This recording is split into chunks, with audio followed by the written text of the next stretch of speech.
back position is one of the most important, if not the most important position in jiu-jitsu. It scores some of the highest point count in the sport.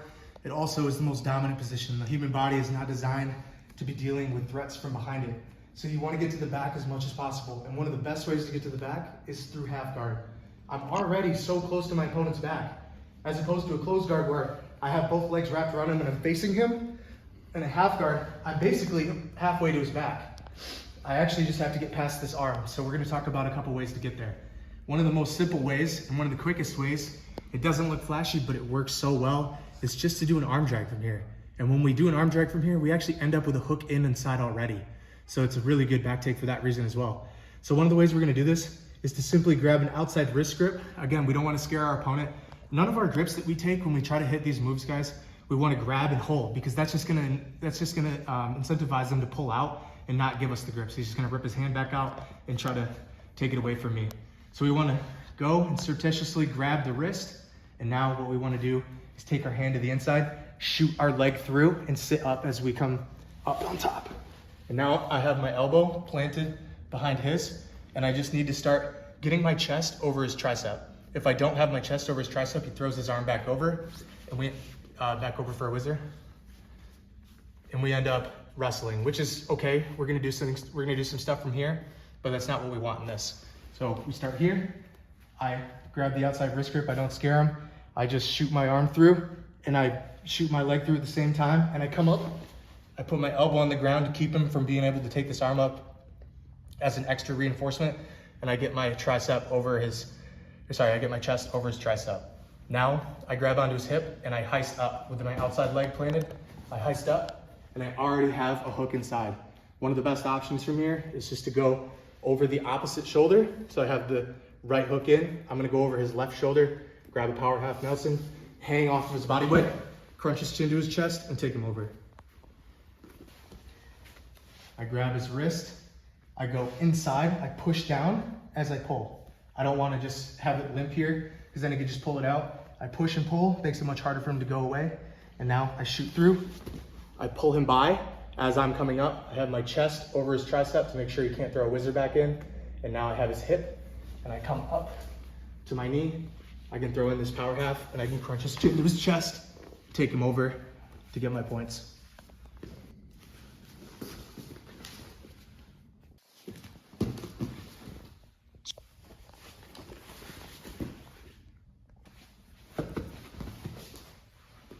Okay, so our next series is gonna be out of dogfight. Dogfight is a great position to start to get your feet wet with wrestling, especially wrestling up from the bottom, as well as getting to your opponent's back. There's some really tricky ways we can do this. So what we need to get first is an underhook.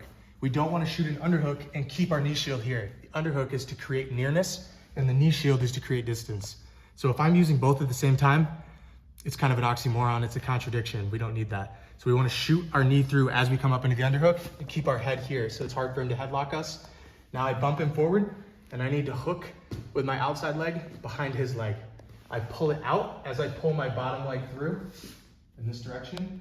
And now I'm coming up, and when we get into this position, if you feel like you're getting whizzered down really hard, so he's shooting me down with his shoulder, I want to take my hand and put it along his spine. I promise you this will be much, much more difficult for him to whizzer you down. And then when we get to this position, we can start playing. And one of the things I want to happen is that he pushes back into me. So I can bring this up so he feels like he has more of a purchase.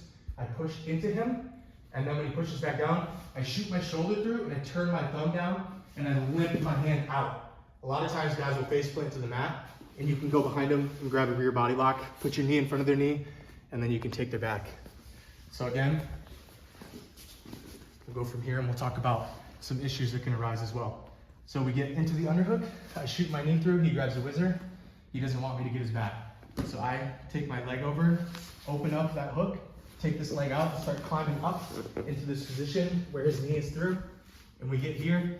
Now what I'm gonna try to do is, I don't wanna have a situation where if the guy's a really good wrestler, sometimes I can limp out and he'll actually keep his arm there and he'll throw my arm by me and he'll take my back, right?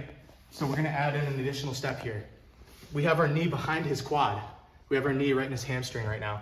So I'm gonna have my arm, I push into him to get that pushback reaction. And as I go and dip my arm out, I bump him forward.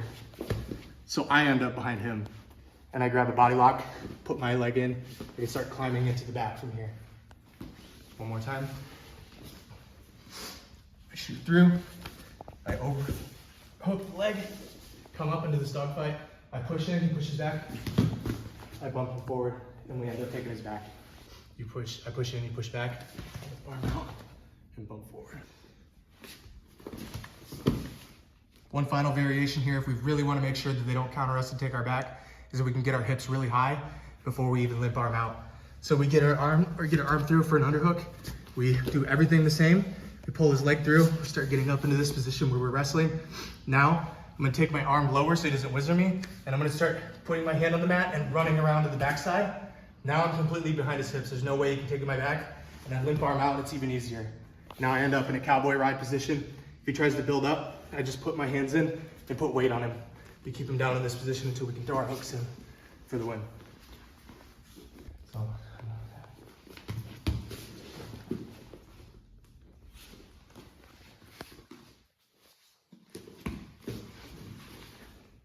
So another way that we can take people's backs out of here is with a shelf single. This is a really good option for if your partner has a really, really strong whizzer, because you can keep your arm along the spine the entire time. So as I come up, we shoot our leg through just like before. We hook the leg, I start pulling it out, I get up into this position, and I can put my arm almost down to his hamstring. And now what we want to do to make sure that he can't come out with his leg and start headlocking me is I turn onto my hip and sit on his hook in this direction. The more that I turn and sit in this direction, I can take this outside leg back, and this makes space for me to go and grab his ankle. Once I grab his ankle, I pull it up to my hip and step my leg forward. Now, I can take my hand out. I don't need it. It's shelved between my ribs. If he tries to pull it out, it's very difficult. It's just shelved between my rib cage and my knee. Now I can take this arm out, limp it if I have to, and if he stays in this position, I can wrap around his leg, I climb the body, and I go to his back. So again, guys, I shoot my underhook in, I bring my knee through, I catch his hook, I start coming up into this wrestling position, I bring my arm along his spine, and I start turning my hips. I want to turn hip to hip with him. This makes it really difficult for him to whizzer me. Try to whizzer me. Feels like there's just nothing there for him. Now I have my outside leg up. I'm sitting on the hook, so he can't just pull it out whenever he wants. I can raise my body when I'm ready, grab his foot, pull it up to my hip, shelf it between my rib cage and my armpit. Now he can't take it out. I limp arm, and now I can grab around his thigh again, start climbing to the back.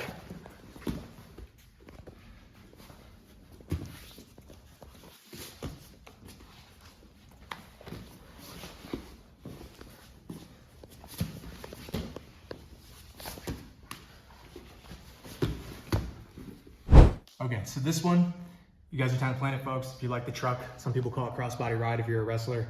We're gonna go into a crossbody ride out of the dogfight. So again, I shoot up, I have my underhook, he throws in a whizzer. I bump him forward so that I can get my leg over his hook. And I start pulling his leg out. I come up into this position to start wrestling. Now what we're gonna do is, we talked about putting our hand low along the spine, but we can also decrease power by putting it high and into his face in this direction. Don't poke your training partner in the eye, just put your palm flat against their face and make them look away.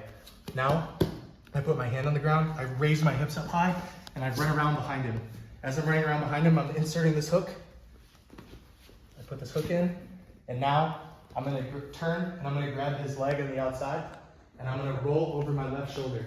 I roll over my left shoulder, I extend him over, I grab this diagonal arm, and I pull him into me to be able to take the back.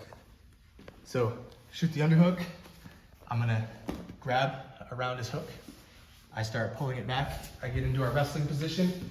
And again, for this one, we don't want to be low. We want to bring our hand all the way high up and put it against his face.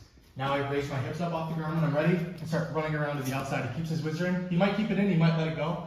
If he lets it go, that's fine. We just want to put our hook inside, get our hook deep, and then I'm going to try to roll over my left shoulder while holding his shin. As I roll, I'm going to come out the other side and I'm going to extend my legs. So I come like this. We grab the diagonal arm and pull him in.